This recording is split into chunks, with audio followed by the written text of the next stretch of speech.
In the production of my new magazine, I've used a variety of different devices and techniques to produce my 3 magazine pages. First of all, I've used Photoshop for my front cover and also to edit images that I have taken myself. I've used tools on Photoshop to add special effects to the front cover, such as banners and puffs, using the shape tool. And I have also used Photoshop for adding glows to images and changing the brightness of the images also. I've removed the background of some of the images that I've taken, so the image is able to blend in with the overall black background. By using Photoshop, it has had a good effect on my completed work, because I have now got special effects on the front cover, which makes it look more professional. Another piece of technology that I have used is Quark for my contents page as well as my double page spread. Similar to Photoshop, I have been able to use effects to make my contents page and double page spread look more professional and make it look like they are from a music magazine. I have been able to change backgrounds as well as edit the images on Quark. But by using this technology, I've been able to have columns unlike Photoshop, which doesn't allow me to do this. It is typical to see columns in the contents page as well as on a double page spread, so I feel that Quark has had a good effect on my completed piece of work. In this project, I have used the SLR camera to take images, which have brought better quality images than just off a normal device such as a phone or tablet. With a higher quality picture, it means that the magazine looks more professional and it is more clear to the audience of what is in the image. Before I started doing this project, I had never used a blog before, so I feel that using this blog to present work that I've completed has had a good effect because it has made it more organised. And with the blog, progress that I have made throughout the weeks is clearly visible and well presented. I've used videos to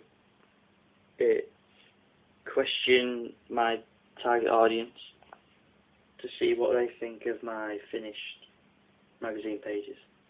I also used videos before I started producing my magazine pages for the questionnaire, which enabled me to see what the target audience wanted from the magazine pages. I have also been able to evaluate the work using video and audio, which means that it's had a good effect on my work, as it gives a variety of ways to present my work on my blog. Once I've recorded video and audio, I've been able to then put it onto technologies such as Prezi, Premiere, and also Veil Movie Creator. This has then enabled me to create short films or PowerPoint presentations that are interactive, which adds to the variety of ways that I have presented my work on my blog. I have used Microsoft Word for writing my questionnaire, which I have then published to Scribd and embedded the code on Scribd onto my blog. Finally, I have used YouTube to upload videos that I have created on either Premiere Pro or Sony Veil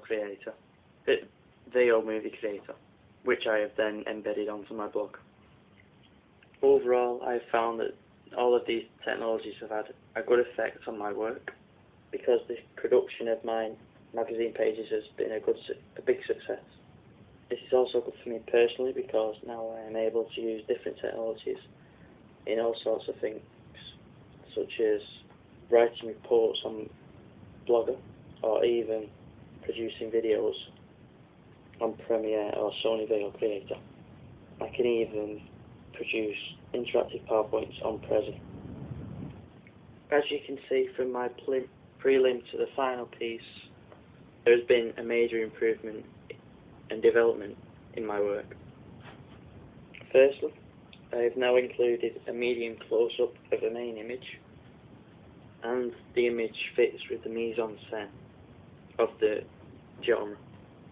I have a variety of different fonts for my cover lines, whereas in the prelim, all of the cover lines were the same font and font style and colour. The puffs that I have used now are more professional because they fit in with the colour scheme of the front cover, whereas before in the prelim they stood out from the rest of the colour scheme. The masthead is better because it stands out more and is much larger than the masthead in the prelim. There are more banners in the final production than on the prelim, which is typical of a rock magazine. There is less space on the final production than on the preliminary because the audience wants to see a lot more cover lines to stay interested in the magazine. Although there is a colour scheme on the preliminary, it doesn't really fit in with the genre of the magazine, whereas the final production does fit in with the genre of rock music style. I have a lot more variety of images and production in the prelim, and there are borders and page numbers on the images as well. There is a lot of extra space and confidence for the prelim, whereas the final production should require fill as much space as it could. The prelim looks less professional as well because the page number's not in line, whereas in my production I've made sure all of the page numbers are in line with the title of the articles.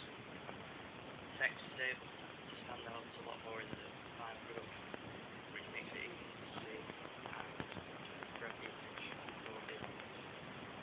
I have also included a double page spread